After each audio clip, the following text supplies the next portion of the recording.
Yaklaşık yarım saattir bu köprünün üstünde dikilmiş etrafı izliyorum. Gelen geçen insanlara bakıyorum. Sokağa çıkıp gezmeye başladığımda anılarım canlandı. Bundan tam 5 yıl önce üniversiteden mezun oldum. Daha sonrasında askere gittim. Askerden döndükten sonra kendime bir sırt çantası hazırladım. Bir bilet aldım ve yola çıktım.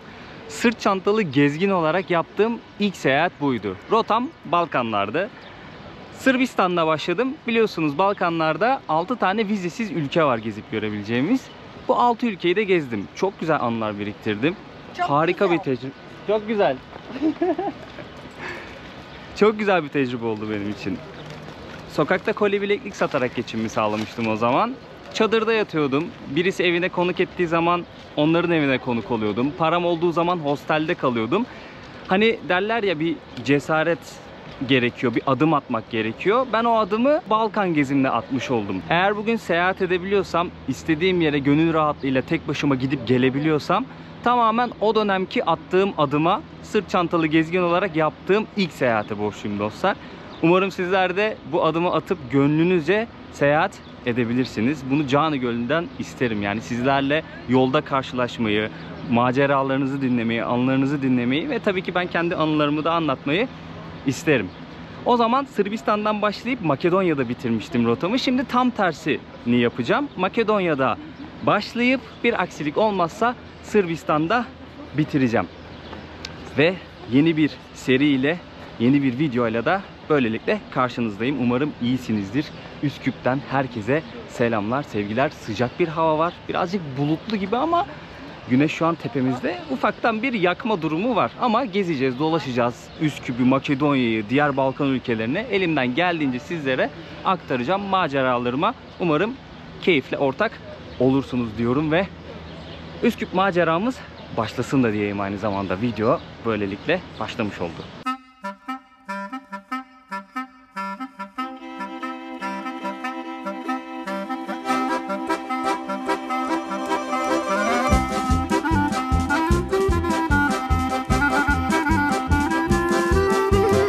İnşallah Türkiye'de bunu öğretirsiniz ya. Vay. Gayemiz güçlü bir Türkiye'den yanayız. Ana devletimizin güçlü olursa onun gölgesi bize yeter. Yani Türkiye'de orada konuşuyor. Kavga çıkmamasını istiyordunuz. Daha güzel. Biz Osmanlı torunları. 2 tane adam. Bunlar bulmuş bu ağaçlar yani. Ohrid tarafındaydı sanırım onlar, yanlış hatırlamıyorsam.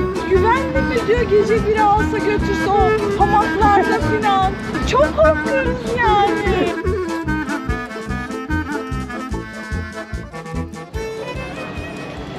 Siz mi bakıyorsunuz hocam? Deniz içeride. İçeride, tamam. Kolay gelsin abi. Para bozacaktım ben. 100 euro bozacaktım. Bu sen YouTube musun? Evet abi, sıkıntı olur mu? Çek bunu, çek. Çekeyim mi? YouTube. Yok çekme. Çekmeyeyim mi? Tamam. Kapatayım mı? Beni çekiyor ama ya, problem olmaz. Tamam, beni çeksin. 100 euro bozacağım abi ben. Konuşalım abi ya. Nazar olayım, nazar. Nazar, niye nazar olsun abi ya? Niye nazar olsun? 100 verdim. Ne kadar yaptı? 6130. Tamamdır. Çok sağ olasın abi. Parayı burada bozdurdum dostlar. Türk çarşısının girişi de hemen burası. Buradan geliyorsunuz. Hemen burada kalıyor abinin dükkanı. Konuşmaya istekli değildi pek, o yüzden çok zorlamak istemedim. Ama bir sohbet edebilseydik güzel olurdu. Aklımda birkaç soru var, sormak istiyorum çünkü burada yaşayan insanlara. Gezimize Türk çarşısından başlayalım bakalım. Çarşısı kelimesini söylemesi de ne kadar zor ya. Şemsi Paşa pasajı gibi S ile Ş yan yana geliyor ya. Dil çok dönmüyor. Mis gibi kokular gelmeye başladı vallahi Türk çarşısına gelince. Bu arada ülkenin para birimi Makedon dinarı. 2024 yılının Haziran ayının son günlerindeyiz. Artık Temmuz'a kapıyı araladık. Bugünün kuruyla 1 euro 61 küsür Makedon dinarı yapıyor. Yani bu kurdan hesaplamalarımızı yapacağız dostlar. Ülkeye gelirken yanınızda euro bulundurmanız bence birazcık avantaj. Çünkü burada Makedon dinarının yanı sıra bazı yerlerde euro da geçiyor. Zaten seyahat ettikçe, gezdikçe, para harcadıkça bunları da göreceğiz, soracağız, öğreneceğiz. Videonun ilerleyen dakikalarında... Efendim? Her türlü para alıyorlar. Her türlü... Euro değil. Dolar. Dolar da mı alıyorlar? Evet. Ya alırlar da Lira. euro daha kolay ama. Euro'yu çok seviyorlar. Değil mi? Euro daha kolay. Bir de her yerde geçiyor Euro. Aynen abi. Siz neredensiniz? Biz buralıyız. Buralısınız. Bir sohbet edebilir miyiz vaktiniz varsa? Dur bir gelsin arkadaş. Vaktiniz varsa sohbet edelim mi? Adım Burak. Türkiye'den geldim. Benim Caner. Caner. Aydoğan. Aydoğan, Burak ben de. Çok memnun oldum. Radoviç tenis. Efendim? Radoviç. Radoviç. Biliyorsun. Aa, biliyorum Radovic'i. Gitmek istiyorum oraya. Buyur gel arkadaşım. Nasılsınız? İyisiniz? İyi sağ ol. Sen nasılsın? İyi valla, ne olsun ya. Video çekiyorum, problem yok değil mi? Yok yok problem yok. Bir Sorun var mı? müzisyen. Caner abi? Müzisyensiniz. Sokak müziği mi yapıyorsunuz yoksa böyle mekanlarda mı çalıyorsunuz? Düğünler çalıyor. Düğünlerde çalıyorsunuz. Ha, çok güzel. Biz Osmanlı torunları. Osmanlı torunusunuz. Aynen. O dönem burada yaşayan Türkler gitmediler. Siz onların torunlarısınız. Evet onların torunlarıyız. Ne tarafta Babalarımız, oturuyorsunuz peki? dedelerimiz burada yaşıyordu. Biz de burada doğduk. Burada doğdunuz, büyüdünüz. İşte ama şu an sık burada Üsküp'te düğünler var. Düğünlerde çalıyorsunuz, hayatınızı öyle idame ettiriyorsunuz. Nasıl peki Makedonya'nın şu an ekonomik durumu, yaşam nasıl burada? Abi nasıl diyeyim sana? Çalışan istediği gibi yiyor, içiyor. Çalışmayan şu yiyor öyle işte. İyi para kazanabiliyor musunuz bari? İyi. Biz müzisyenler iyisin do.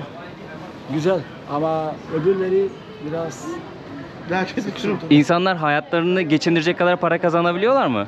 şu an Sağ ol abi. Bunlar da böyle gününü geçiriyor. Değil mi? Çok dilenci gördüm ya burada. çok güzel. Burada bir tanesi de Bizde verirse Radoviç'te yok öyle. Radoviç'te yok. Yok. Kaç saat buraya Radoviç? 1 saat. 1 saat. Ha, 120 kilometre. Buralılar Avrupa'ya çalışmaya gidiyor mu? Evet gidiyor. Şimdi yeni o şey çıktı. Hı hı. Eskiden böyle siyahtan gidip çalışıyordular. Ama şimdi vize alıyorlar. Vizumda. Ha, vizeyle gidiyorlar. Hepsi orada kalıyor. Ha, çalışma vizesi alıyor. Mesela Almanya'ya Aynen. gidiyor. Orada çalışma vizesi Altı ay alıyor, orada onlara kalıyor. Veriyorlar böyle süre oturmak için çalışmak için. Kolay alabiliyor mu peki vizeyi yoksa? Evet, evet, çok kolay alıyorlar. Siz hangi kasabadan? Ben İzmir'den geldim, Türkiye'den. Oo şimdi ben 13 lazım İzmir'e gideyim. Temmuz'da İzmir'de olacaksın. Evet, 13 evet. Temmuz'da. Nasıl adı? Kimin? 13'te. Unuttum. Abinin adını unuttum. Manisa'ya yakın orada. Manisa'ya yakın. İzmir Manisa'ya yakın zaten, 20 dakika. Evet orada biz çalacağız, müzik yapacağız. Müzik yapacaksınız orada. Evet düğün. Çok güzel. Çok güzel. Sünnet düğün. Sünnet düğününde. Şimdiden ellerinize sağlık diyeyim ya. Sağ ol. İnşallah görüşürüz sonra. Eyvallah, teşekkür ederim. Görüşürüz. Estağfurullah. Görüşürüz. Kendinize çok iyi bakın. Hangi program bu biz seni izleyelim? Burak Durgun YouTube kanalı. Bak. İnternetiniz varsa İnternetten yazayım. bak, kardeşimiz çok temiz ya. Çok sağ olasın. Çok teşekkür ederim. Nerede O sizlerin kalıyorsun? güzelliğiniz ya. Şu yakında bir tane hostel var. Türk Çarşısı'nın içinde, orada kalıyorum hemen. Çok güzel, çok güzel. Hani bu bakalım arkadaşlar. İnşallah Türkiye'de bunu Ne? evlendirirsiniz ya. Bu bekar, bu evlenmek istemiyor. Sen evli misin? Ben evliyim. Evlisin. Evet. Oo evet bakıyoruz siziz. Eyvallah, Sizi her teşekkürler. zaman izliyoruz Görüşürüz. ya. Çok Görüşürüz, teşekkürler. kendine iyi bak. Kendinize iyi bakın. 2 tane kardeşimle denk geldim vallahi, çok iyi oldu.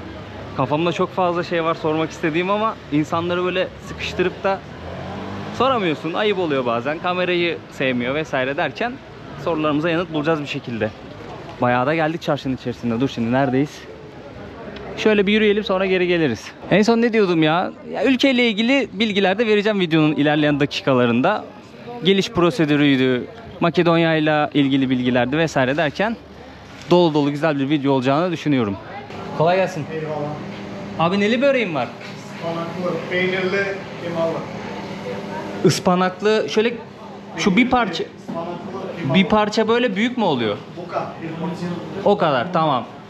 Ne kadar fiyatı? 70 dinar. Bir porsiyon alabilir miyim? Peynir. Ispanaklı olsun lütfen. Burada yiyeceğim abi. Soğuk içeceğin var mı abi? Var, meyve suyu, güzel bir şey. Böğürtlen, portakal, Ha, bu soda koyuyorsun, daha sonrasında şurubunu koyuyorsun. sodalı. Neli var bunlardan? Böğürtlen, portakal, Bir tane de limon alayım o zaman abi. büyük olsun da küçük. Büyük olsun abi ya. Bir limon malı. Vallahi güzel koktu abi ya. Ellerinize sağlık. Adı ne abi? Erhan. Erhan abi. Sen buralısın? Evet. Üsküplüsün. Memnun oldum abi. Benim adım da Burak. Her abi sen bana çok sağ olasın. Spinach, Şöyle cheese. oturayım. One spinach, one cheese. Oo, çok sıcak. Fena bir sıcak var.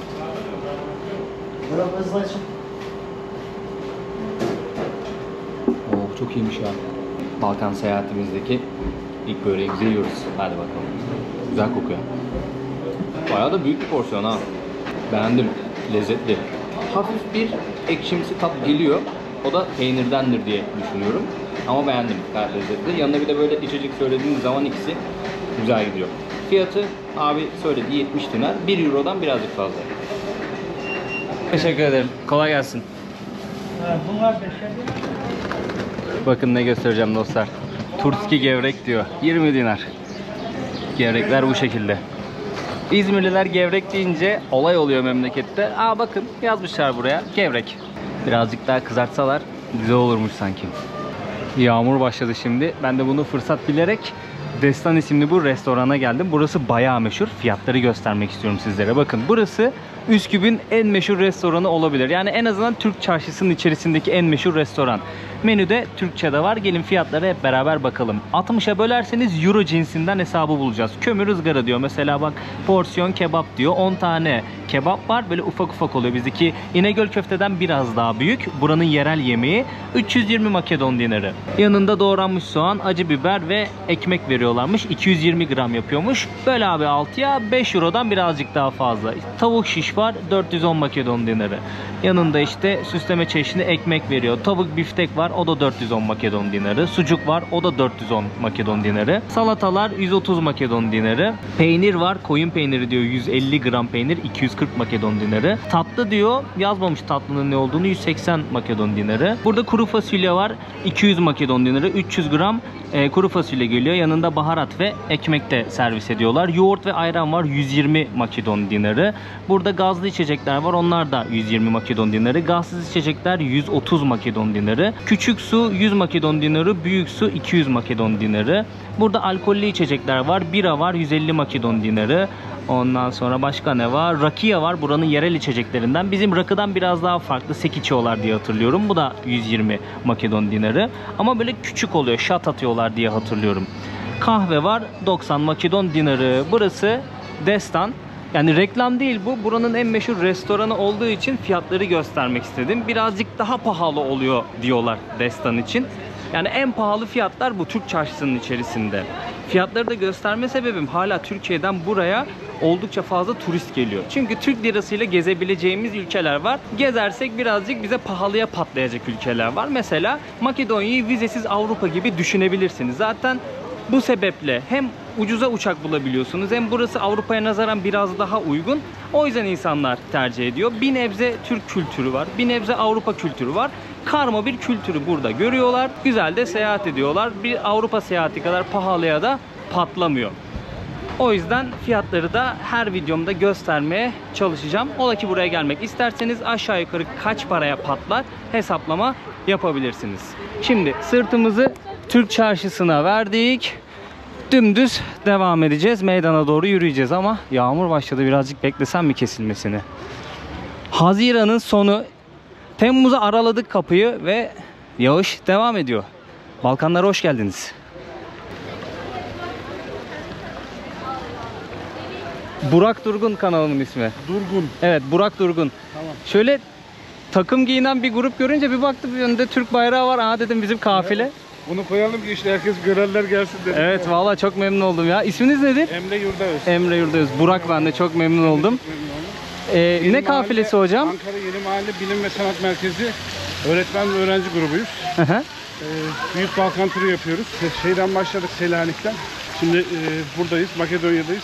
Devam edeceğiz. Arnavutluk, Sırbistan, Bulgaristan üzerinden bir hafta sonra falan Türkiye'ye dönmüş olacağız muhtemelen. Sadece seyahat değil mi bu? Seyahat, kültür ve aynı zamanda şimdi üniversiteye derse gidiyoruz mesela. Aa, çok İçin güzel. İçerisinde eğitim de var. Çok güzel. Tüm boyutlarıyla beraber öğrencilerimizi geliştirip daha kaliteli işler yapmadan çalışacak çalışmalar için onları ufuk açmaya çalışıyoruz. Yani. Çok güzel hocam. Bilim ve sanat dediniz değil mi? Ankara Yeni Mahalle Bilim ve Sanat Merkezi.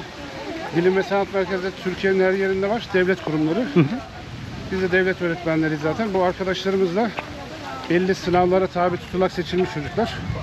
Nasıl bir sınava tabi tutuluyorlar hocam? 2 aşamalı. Önce tablet sınavına tabi tutuluyorlar. Hızlı, pratik, görsel zeka, algı yüksekliği gibi IQ testine dair bir veri birikimleri ölçülüyor. Onun sonucunda bir puan elde ediyorlar. O puan barajının üstündeyse bu sefer ikinci aşama olan IQ testine tabi tutuluyorlar. Çok güzel. Orada da barajın üzerinde puan alırlarsa, ki bunlar zor bir aşama bu söylediğim şeyler, bilim sanat merkezine öğrenci olmaya hak kazanıyorlar. Çok güzel. Ve ilkokulda girdikleri bilim sanat merkezinden lise son sınıfa kadar öğrenci olarak devam ediyorlar. Üniversiteye gittiklerinde de biz onları artık mezun olarak gönderiyoruz. Çok güzel vallahi ya. Çok memnun Arkadaşlar, oldum. Bir el sallayın hep beraber. Söylemek istediğiniz bir şey var mı? Ankara'ya gelelim. Ankara'ya gelelim, tamam. Samsun'a Ankara. Burayı beğendiniz mi? Evet. Samsun'a da gelin, orada güzel. Var mı başka illerden olan? Hepsi Ankara. Hepsi Ankara. Bir Samsunlu bu kardeşim var o zaman. Bir de abim var. Hayır. Samsunlar ama Ankara'da yaşıyorlar. Ankara'da yaşıyorlar, tamam. İkametgah herkesin Ankara yani. Tamam, anladım. Çok memnun oldum sizleri tanıdığıma. Kanalınızı bir daha söyleyin. Üye olsunlar, takip etsinler. Kanalımın ismi Burak Durgun. Burak Kendinizi görmek isterseniz izleyebilirsiniz videoyu. Abone olun. Abone olmaya da gelip gece ayaklarını Çekeyim abi, gel sen de böyle. Gel sen de. Ve el sallayın. Ve el sallayın. Gelip ayaklarını sürüyor, abone olun. Allah rızası için abone olmayalım. Merhaba. Kendinize çok iyi bakın. Abi YouTube'a çıkmadım. Hadi çık, el salla o zaman. Merhaba. Kendinize çok iyi bakın. Görüşmek üzere. zamanı. Görüşmek üzere. Yer bazı alın yanınıza. Buyurun. Hadi gel. Çok sevimli çocuklar ya. Bir grup gördüm böyle mavi tişörtlerinde Türk bayrağı vardı, dedim bir gideyim sorayım ne yapıyorlar, geziyorlar mı, bir yarışma için mi gelmişler, spor müsabakası için geldiler zannettim. Farklı bir şey için gelmişler. Ne kadar güzel ya. Çocuklar için de unutulmaz bir hatıra. Vallahi yağmur yağıyor ama devam edelim biz gezimize ufaktan. Sağanağa dönene kadar gezelim. Videoya başladığım taş köprünün üzerindeyim şu an. Bir diğer ismi de Fatih Sultan Mehmet Köprüsü. Şimdi göreceğiz. Vardar Nehri geçiyor. Şöyle sizlere Vardar Nehri'ni de göstereyim dostlar. Vardar Nehri Üsküp'ü ikiye ayırıyor. Türk çarşısının olduğu kısım Müslümanların yaşadığı kısım olarak geçiyor. Vardar Nehri'nin diğer tarafı da Makedon Meydanı'nın olduğu kısımda Hristiyanların yaşadığı, iyi yaşa abla, Hristiyanların yaşadığı kısım olarak geçiyor. Bu bilgiyi de 5 sene önce bir arkadaşım söylemişti. Yani oradan aklımda kalan bir bilgi. Yaylacık'ta mı oturdun abi? Son bir yıla. Ne diyeceksin dedem? Yaylacık fırını var, oradan boyoz alırdık biz abi. Hı hı. Boyoz alırdık, çok da güzel olurdu oradan boyozı. Şeyde değil mi? Nasıl, ne diyeceğim? Hazan Ağa Bahçesi'nin orada abi. Abiyle tanıştım. Benim Abinin evde. adını Orada sormayayım. bir şey yok Takımın muydu? maçlarını izlemeye gittim. Benim kanalımı takip edin de. Kilise vardı. Doğru, orada 2 tane kilise var, evet. Senin arkasında oturdum ben. Ay, yakınmış ya orası, bize de yakınmışsın sen. Evet. Seyahate mi geldiniz buraya? Valla biz Prizren'e geldik 15 günlüğüne. Ben de günübirlik buraya bir gezmeye geldim ama yok bir şey burada be. Beğendiniz mi peki buraları? Sorayım size. Biz daha önce de gelmiştik. Gelmiştiniz. Benim 4. gelişim. 4. gelişiniz. 2. gelişim. Heykeller muhteşem. Peki burayı seçme sebebiniz nedir abi? Onu sorabilir miyim? Almanya'dan geliyoruz. Almanya'dan geliyorsunuz. Evet evet, maçları Türkiye izledik maçını orada. izlemek için. Aa, çok güzel. Şimdi Allah izin verirse Selanik üzerinden Atatürk'ün doğduğu yeri ziyaret edeceğiz. Hı hı.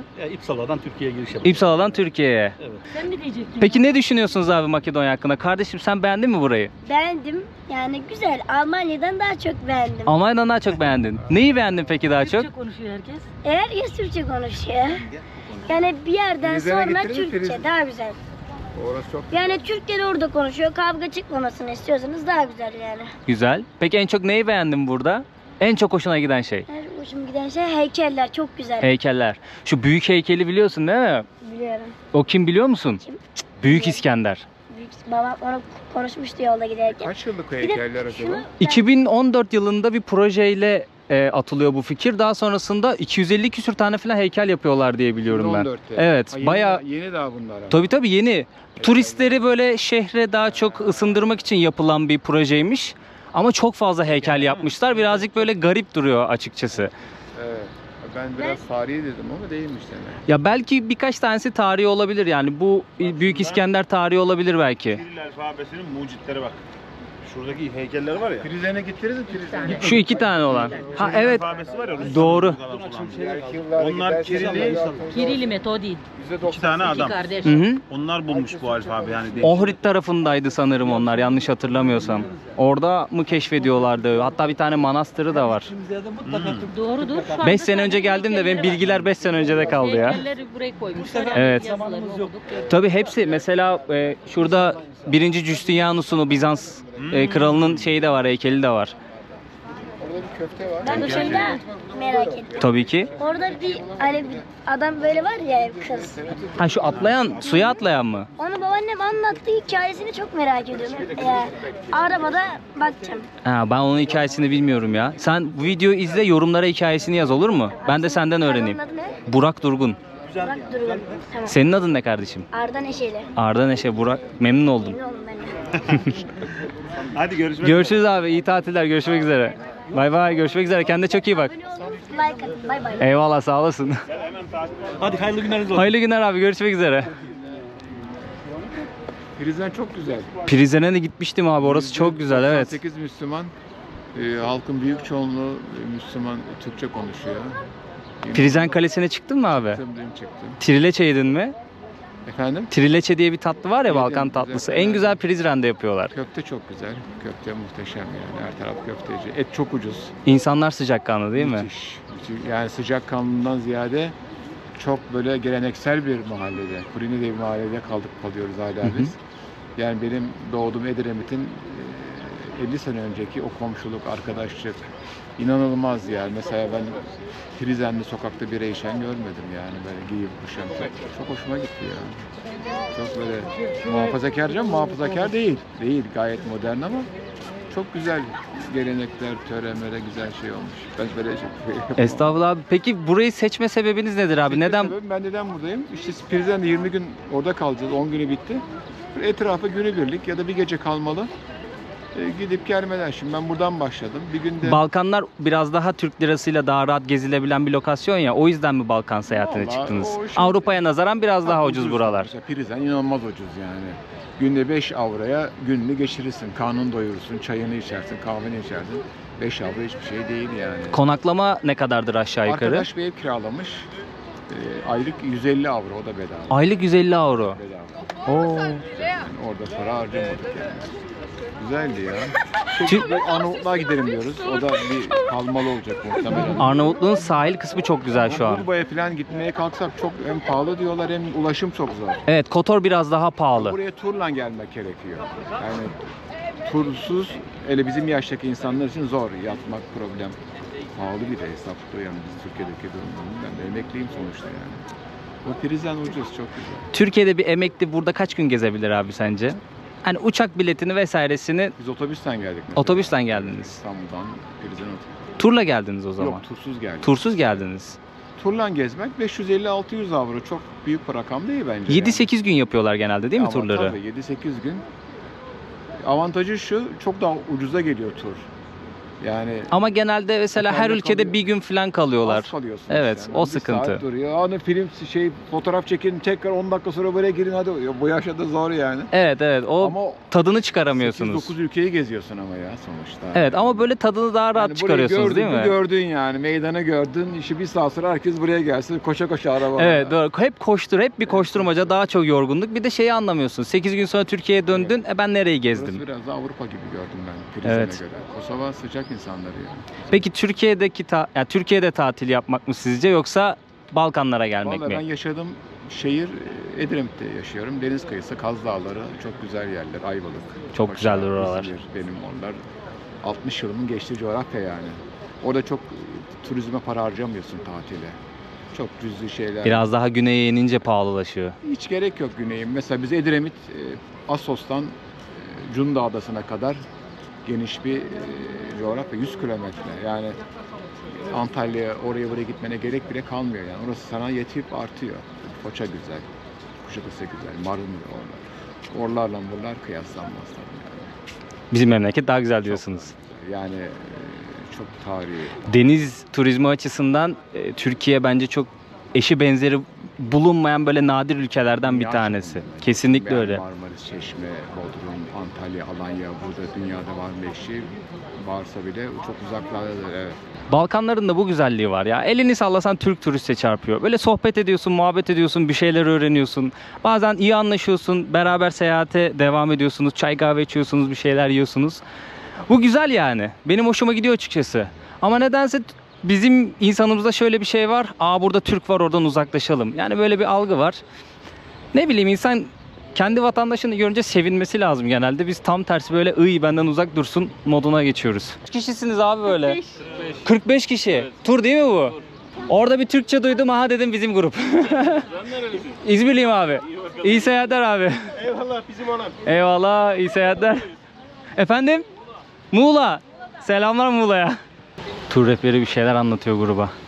Benim gibi bireysel de gelebilirsiniz buraya. Öyle turla da gelebilirsiniz. Tamamen sizin tercihinize, keyfinize ve bütçenize bağlı. Şimdi meydana giriş yaptık. Bu arada videonun sonunda buraya geliş sürecinden falan bahsedeceğim. Bunu şu ana kadar neden anlatmadın diyenleriniz mutlaka vardır. Videonun sonunda bahsedeceğim her şeyden dostlar. Önce bir gezelim istedim. En son onlardan bahsedeyim istedim. Karşımızda Büyük İskender'in heykeli var. Devasa bir heykel. Bu gazino, yani kumarhane, o zamanlar inşaat halindeydi. Ben inşaat halini gördüm, açılışını görmedim. Buranın en meşhur kumarhanelerinden bir tanesi olsa gerek bu. Bayağı bir sükse yapmıştı o zaman. Konserler vermişlerdi açılışında. Yani ben tabii sonradan takip ettim onları hep.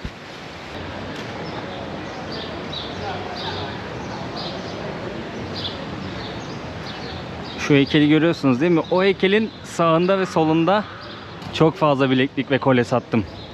Hep bunun sağına ya da soluna geçiyordum. Güzel insanlarla tanıştım buradan. Böyle yemek getiriyorlardı, çay vesaire getiriyorlardı. Gelip yanıma oturuyorlardı, sohbet ediyorlardı benimle. O zamanlar şurada bir tane şey vardı, kumarhane vardı. Bazen oradan bir şeyler getiriyorlardı bize. Oradaki çalışanlar. Kafelerin, restoranların, barların olduğu kısım artık meydandan sonra başlıyor. Mimarinin nasıl değiştiğini fark etmişsinizdir. Kültür değişti buraya geçtikten sonra.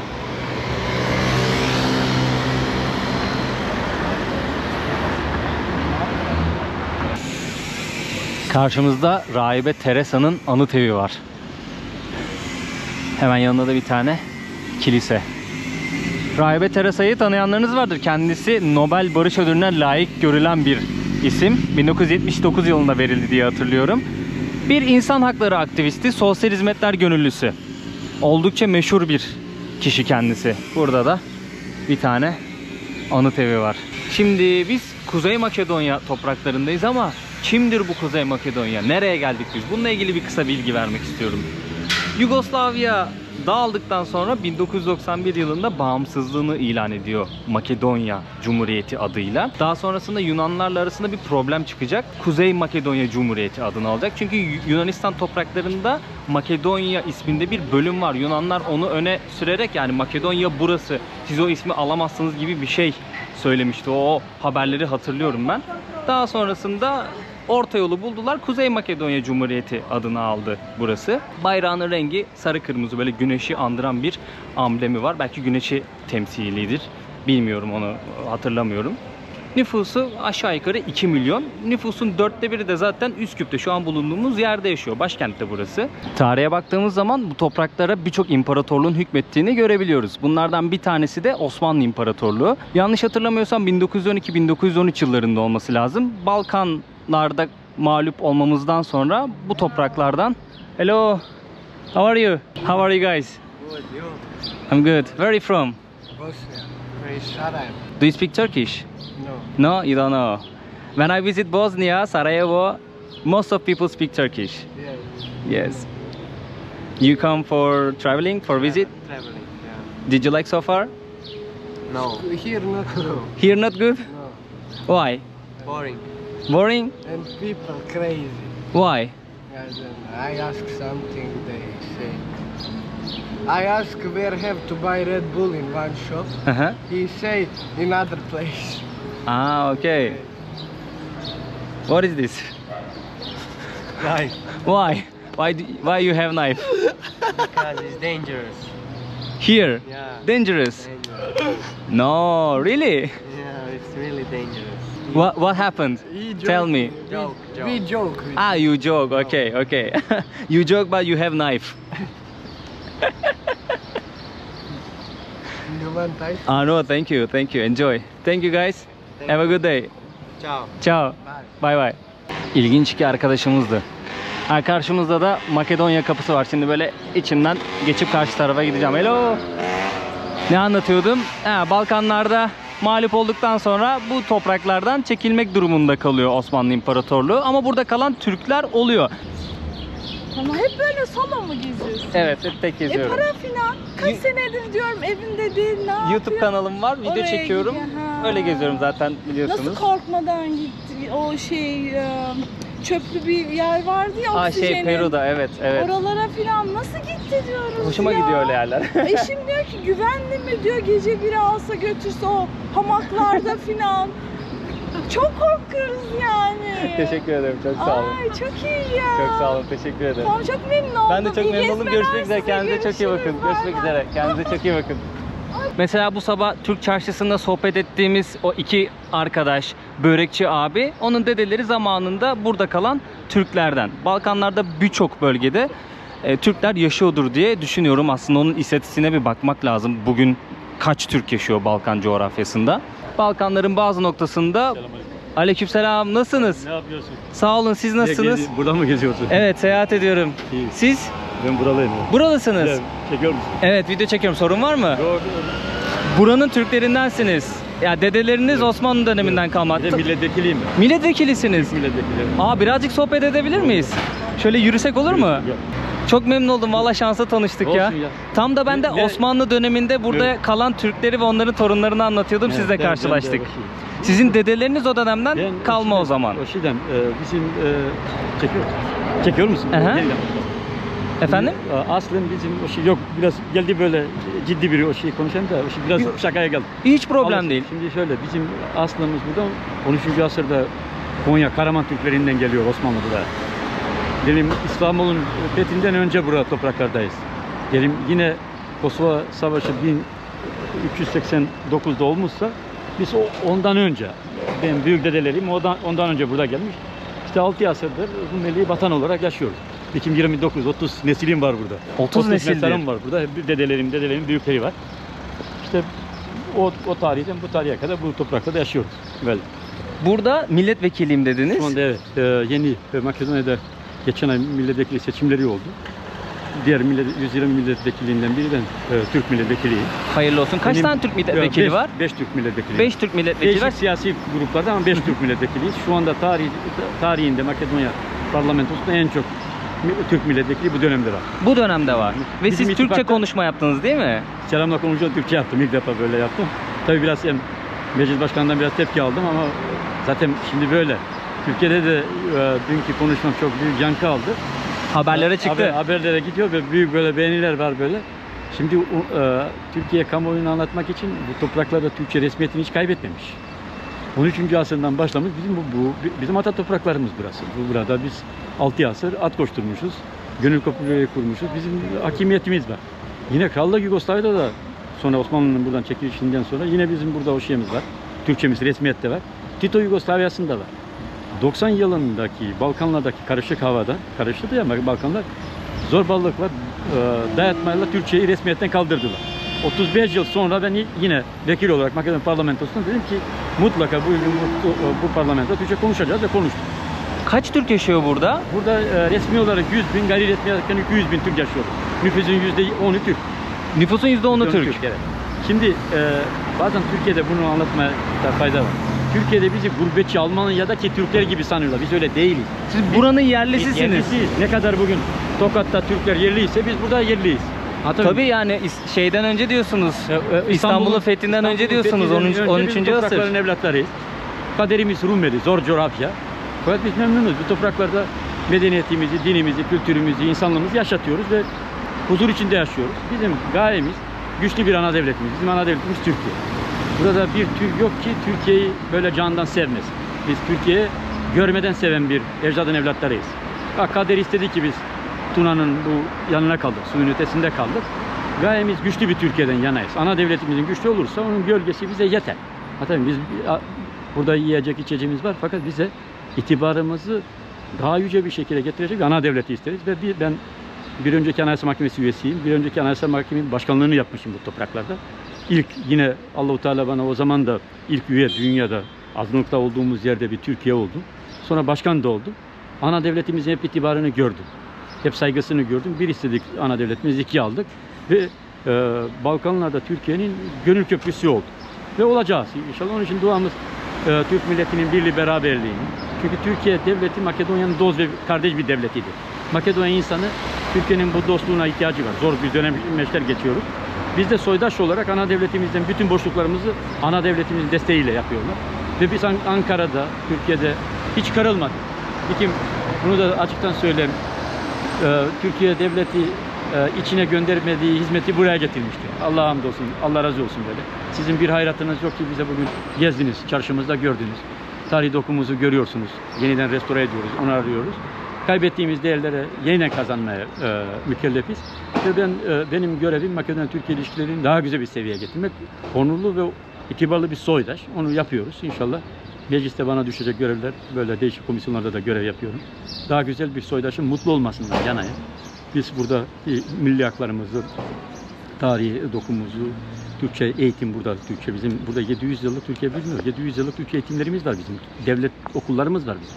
Devlet okullarında Türkçe eğitim veriliyor değil mi? Tabii burada 70 tane ya da 100 tane Makedonya babında 100 tane ilkokulumuz var bizim. Liselerimiz var bizim. 1000 tane öğretmenimiz var. Dedim yine Türkiye yanlış anlıyor. Sanıyor ki biz gurbetçi geldi burada Almanlar. Bugün Türkçeyi resmiyete istiyoruz. Biz 700 yıllık bu var bizim. Bu hakkımız var.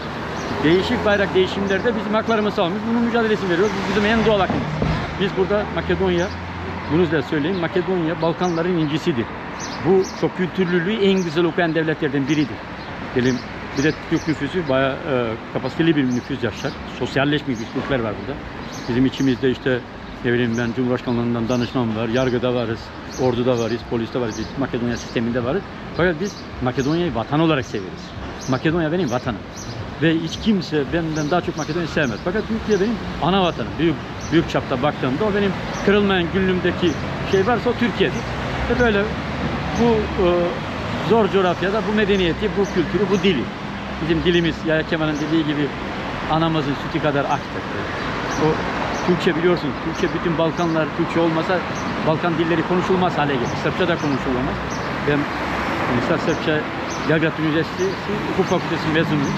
Sırpçada da 7.000-8.000 kelime Türkçe var. Makedonca, aynı Arnavutça, Bulgarca. Onun için biz hep bir kimselere vermişiz tarihte.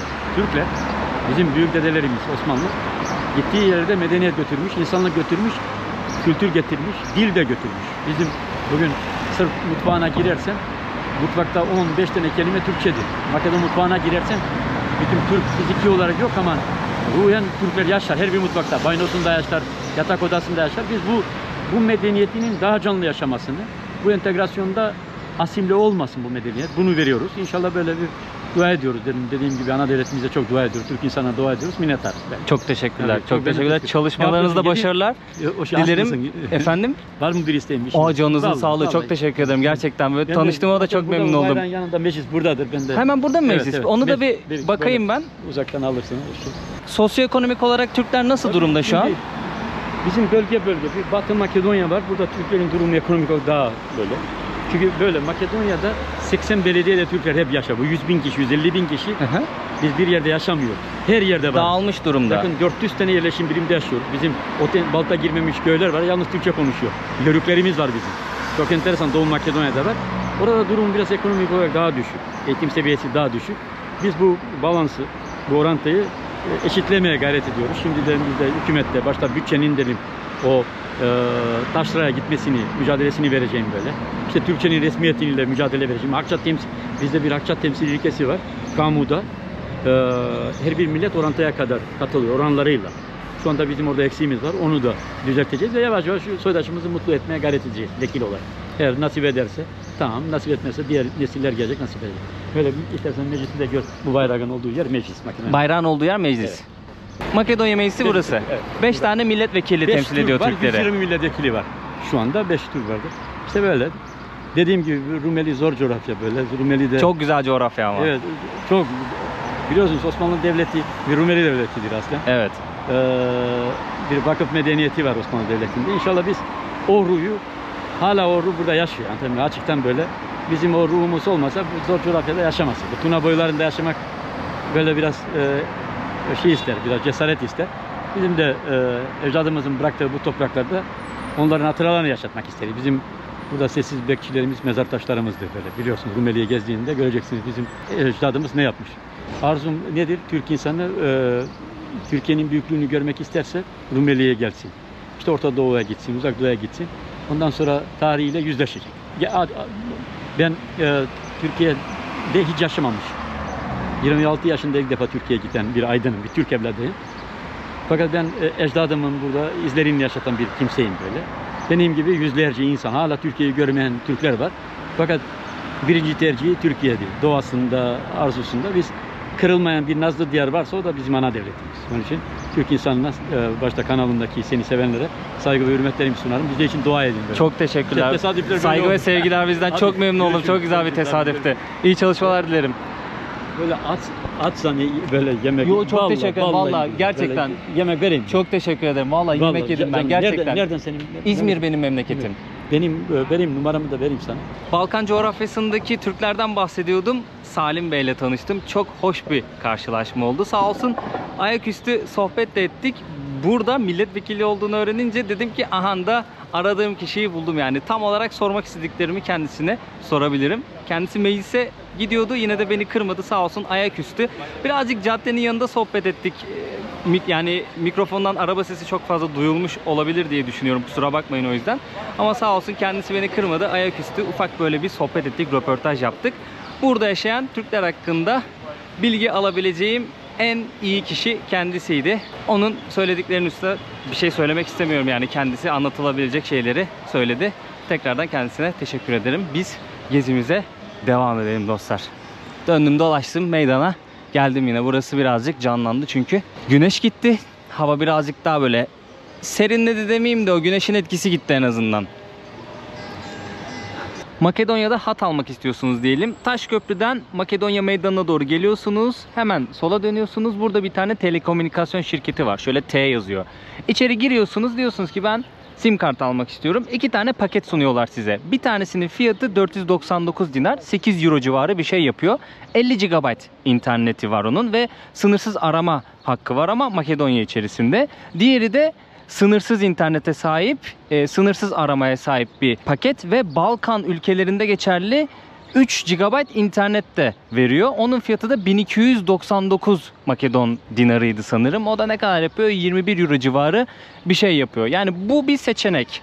Buna bakın. Başka bir seçenek bulursanız yorumlarda belirtin lütfen. Bu videoyu izleyenler yorumları da illaki bakacaklardır. Daha ucuza bir seçenek varsa ona yönelsinler. Bekliyoruz. Bu köprünün üstünde de böyle sağlı sollu bir sürü heykel var. Ama önlerinde bir bilgilendirici not olması lazımdı. Bak mesela bunda var. Bunda da var. Hepsinde vardı. Büyük ihtimalle sökmüşlerdir. Baksana. Bir sürü bir şeyler yazmışlar. Karalamışlar. Karşıdaki gemi ise anlayacağınız üzere bir restoran. Makedonya'dan ayrılmadan 1 ya da 2 gün önce bir zehirlenme yaşamıştım. Bu gemide bir çorba içmiştim arkadaşlarımla. Onlar gel oraya bir gidelim, güzel bir çorba içelim demişlerdi. Bir tık pahalı. Normal restoranlara göre bir tık pahalı.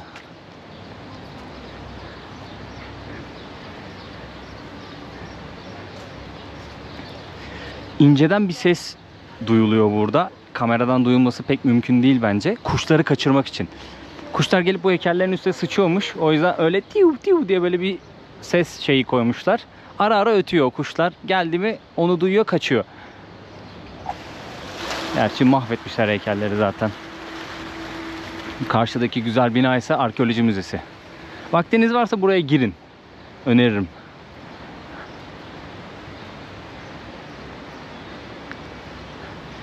Yani bu kadar heykelin olması birazcık garip geliyor bana ya. Ayarında tutamamışlar. Videonun içinde bahsetmiştim. 2014'teydi sanırım bu proje. Turistlerin daha biraz böyle ilgisini çekmek için yapılmış bir proje. Şehri biraz daha güzel göstermek için de olabilir. Ama ayarı kaçırmışlar ya.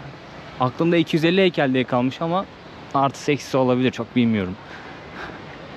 Taşköprünün altında bir yürüyüş yolu var. Aynı zamanda bir bisiklet yolu. Şöyle birazcık ileri doğru yürüyeyim istedim. Çünkü meydan kalabalıklaştı. Bayağı bir ses olmaya başladı. Bolca insan kalabalığı var. Dedim size doğru birazcık yürüyeyim. Videonun sonunda ülkeye giriş prosedüründen bahsedeceğim demiştim ya. Şimdi Ondan bahsetme zamanı. Öncelikle şunu söylemeliyim. Kuzey Makedonya Türk vatandaşları için vizesiz bir ülke. Yapmanız gereken tek şey uçak biletinizi almak, konaklayacağınız yerleri ayarlamak ve nereleri gezip görecekseniz burada planınızı, programınızı hazırlamak. Şimdi Skyscanner isminde bir uygulama var. Ben bu uygulama üstünden uçak biletlerini aratıyorum. Bu bir reklam değil bu arada. Ben bunu kullandığım için sizlerle paylaşıyorum. Yani sizlere kolaylık olsun diye söylüyorum. Bu siteye giriyorsunuz abi. Uçağınız nereden kalkacak, nereye varacak, hangi tarihler arasında bakıyorsunuz biletinize. Bunları giriyorsunuz sisteme. Daha sonrasında size uçak firmalarını ve fiyatları çıkartıyor. Dilerseniz uygulama sizleri aracı sitelere yönlendiriyor. Aracı siteler bazen indirim vesaire yapıyor. Bu şekilde biletinizi alabilirsiniz. Dilerseniz resmi siteye gidersiniz. Yani firmanın, uçak firmasının resmi sitesine gidersiniz. Oradan biletinizi alırsınız ki ben bunu öneriyorum. Skyscanner'dan biletinizi arattınız, buldunuz. Gideceğiniz tarihi de seçtiniz, aldınız biletinizi, tamam. Makedonya zaten vizesiz, herhangi bir prosedür yok. Bu da tamam. Daha sonrasında Booking.com'a gidiyorsunuz. Bu da bir reklam değil. Ben Booking'i de sık sık kullandığım için sizlere kolaylık olsun diye söylüyorum. Booking.com'a gittiğinizde kalmak istediğiniz şehri yazıyorsunuz. Yine konaklayacağınız tarihlerin aralığını yazıyorsunuz. Orada seçenekler çıkıyor. Üsküp'te hosteller 8 ile 10 euro arasında. Ben mesela Hostel Inbox diye bir yerde kalıyorum. 10 euroya gecelik, gayet güzel. Hemen Türk Çarşısı'nın içerisinde, tam merkezi yerde. Öneririm yani orayı dostlar. Ama siz otelde kalmak istediniz diyelim. 20-25 eurodan başlıyor bir kişi için. Booking.com'dan fiyatlara bakabilirsiniz. Şimdi biletimizi aldık. Konaklayacağımız yeri de ayarladık. Çantamız da hazır. Artık yola çıkmaya hazırız. Yalnız şunu söylemeliyim. Yanınıza ne kadar nakit para alacağınız tamamen sizin inisiyatifinizde. Ben videolarda fiyatlardan bahsediyorum. Bütçenize göre aşağı yukarı bir rakam oluşmuştur kafanızda. Onu yanınıza alın. Burada herhangi bir sıkıntı yaşamayın. Yani yanınızda nakit para olsun. Benim tercihim ve önerim euro almanız. Çünkü burada Makedon dinarı ödeyebiliyorsunuz. Onun yanında euro da ödeyebiliyorsunuz. Euro da kabul ediyorlar. Dolar oldu mu belki hani değiştir getir öyle ver de diyebilir. Türk lirası olduğu zaman onu döviz ofisinde değiştirebilirsiniz ama bir yere oturdunuz diyelim, yanınızda yeterli dinar kalmadı. Türk lirası veremezsiniz. Belki dolar da kabul etmezler ama euro kabul ediyorlar. Buna hazırlıklı gelin yani. Şimdi yolculuğu yaptık. Üsküp'e ayak bastık. Havalimanına indik. Polis kontrolüne geldik. Ben gece geldim. Polise pasaportu uzattım. Polis mührü bastığı gibi geri verdi. Hiçbir şey sormadı. Hiçbir şeye bakmadı. Verdi, teşekkür ederim dedim, geçtim. Bu kadar. Daha sonrasında havalimanının önüne gittim. Orada taksiler var. Gece geldiğim için toplu taşımaya yetişemedim maalesef. İnternetten araştırdığım kadarıyla akşam 8'e kadar havaalanından merkeze otobüsler bulunuyormuş. Hatta merkezden havaalanına da otobüsler gidiyormuş. Ama o saatten sonra ne yazık ki taksiye kalıyorsunuz. Tek seçeneğiniz o oluyor.